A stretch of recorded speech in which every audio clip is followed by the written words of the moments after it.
Hello. आज मैं सिखाने जाने वाला हूँ एक स्टैटिस्टिक का प्रोबेबिलिटी का सम, जो कि है बहुत आईएमपी बोर्ड के लिए। और ये है शॉर्ट सम पर एक इजी मेथड से। देखिए, यूजुअली स्कूल में जो है बहुत सी हार्ड मेथड सिखाते हैं प्रोबेबिलिटी में।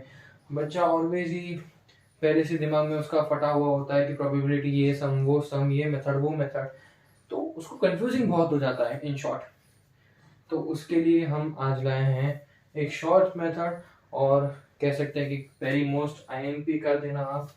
ये वेरी मोस्ट आईएमपी सम है बोर्ड के लिए, तो इसे सीखना ज़रूरी है और उससे पहले इसे इजी वे में सीखना ज़रूरी है। तो आइए शुरू करते हैं। 1.3 का क्वेश्चन नंबर 10 है, आपकी स्टैटिस्टिक पार्ट 2 की बुक में दिख जाएगा आपको। तो देखिए, क्वेश्चन कुछ इस तरह है कि 4PA is equal to 5PB is equal to 3PC। देखिए, ये है क्वेश्चन, ठीक है। ये है 4PA is equal to 5PB is equal to 3PC, और हमको ढूंढना क्या है? तो PA यूनियन C और PB यूनियन C ढूंढना है। तो स्कूल में जो है बहुत से डिफिकल्ट मेथड सिखाते हैं, जो कि बच्चा 5 बार में भी नहीं समझ पाता है, पर ये ट्रिक को आप करेंगे तो आपको 2-3 बार में तो बहुत आसानी से आएगा। ऐसा कह सकते हैं आपको रट जाएगा अगर से घर पे प्रैक्टिस करेंगे तो देखिए, इसको करने के लिए बहुत एक इजी मेथड है। फर्स्टली हम देखेंगे कि जो हम कभी इक्वेशन होता है, ठीक है, 4PA 5PB is equal to 3PC, इतना सम था, पर हमने क्या मान लिया x। अगर हम कोई भी इक्वेशन को इज इक्वल टू x मानते हैं, उसको कोई गलत बात नहीं है। तो हमने मान लिया x, मतलब 4PA is equal to 5PB is equal to 3PC is equal to x। तो हमने x मान लिया। चलो ठीक है, उसके बाद क्या? तो हम अब एक एक की वैल्यू फाइंड करेंगे। तो हमने लिखा 4PA is equal to x, okay. और फिर क्या किया? 4 को यहाँ ला दिया। अब देखिए, अगर ऊपर कोई नंबर नहीं होता, ठीक है, अगर कोई भी नंबर यहाँ नहीं है, तो हम यूजुअली, हमने लोअर स्टैंडर्ड में सीखा है, हम 1 एज्यूम कर लेते हैं। तो हमने यहाँ पे कर लिया 1 एज्यूम। तो छोटा से 1 एज्यूम समझ लीजिए 1 है, तो 1x/4, तो क्या आ जाएगा answer? 0.25x। Same 5PB is equal to x मान लिया हमने, ओके।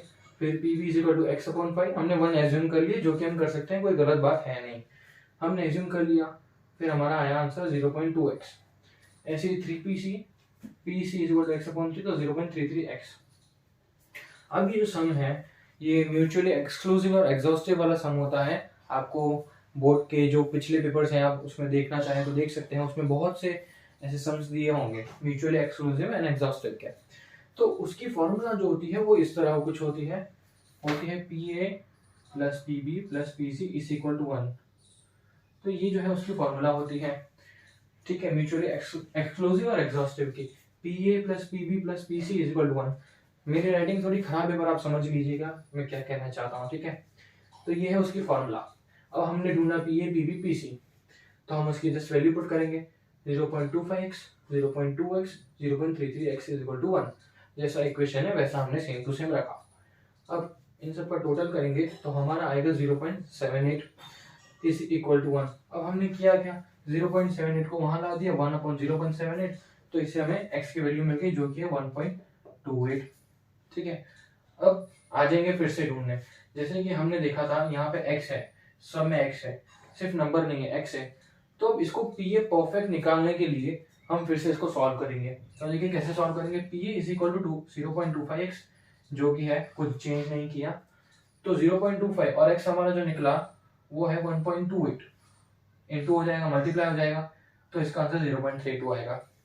वैसे ही PB में 0.2x था, तो 0.2 लिखा, मल्टीप्लाई में 1.28, ऐसे ही PC में किया।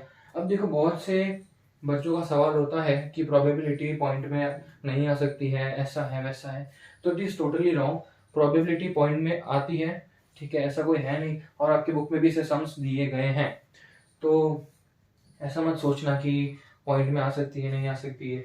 देखिए, हम चाहें तो इसको हम यहाँ पे x/4, x/5, x/3 करके भी सम सॉल्व कर सकते थे, जो कि हो सकता है, पर उससे क्या है, आपको थोड़ा डिफिकल्टी आ सकता है। तो हमने इजी करने के लिए क्या किया, हमने जो है यहाँ पे पॉइंट कर दिया, आई एम सॉरी, हमने जो है यहाँ पर पॉइंट कर दिया ताकि आपके लिए बहुत इजी रहे।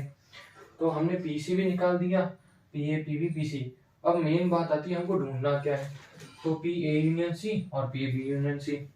तो सम खत्म ही होने वाला है, P A union C is equal to P A plus P C. याद रख लेना P A plus P C, P A union C. तो हमने जस्ट वैल्यू पुट की 0.74 और फिर पी बी यूनियन सी, तो P B plus P C is equal to 0.256 plus 0.42। अब ये देखिए हमने सब यहाँ से ही वैल्यू लिया, कोई इमेजिन नहीं किया है। और पीछे जो आपके बुक में आंसर है वो फ्रैक्शन में दिया होगा, तो अगर आप उनको डिवाइड करेंगे तो आपका आंसर यही आने वाला है, कुछ चेंज होने वाला नहीं है। तो ये था सम 1.3 का क्वेश्चन 10। देखिए हम फिर से समझा देते हैं। ये इक्वेशन है, हमने इसको x मान लिया, ठीक है। अब हमने पी ए की वैल्यू निकाली, हमने यहाँ 1 एज्यूम कर लिया, तीनों की वैल्यू निकाली। बाद में जो फॉर्मूला होती है उसमें वैल्यू पुटअप की, x की वैल्यू निकाली।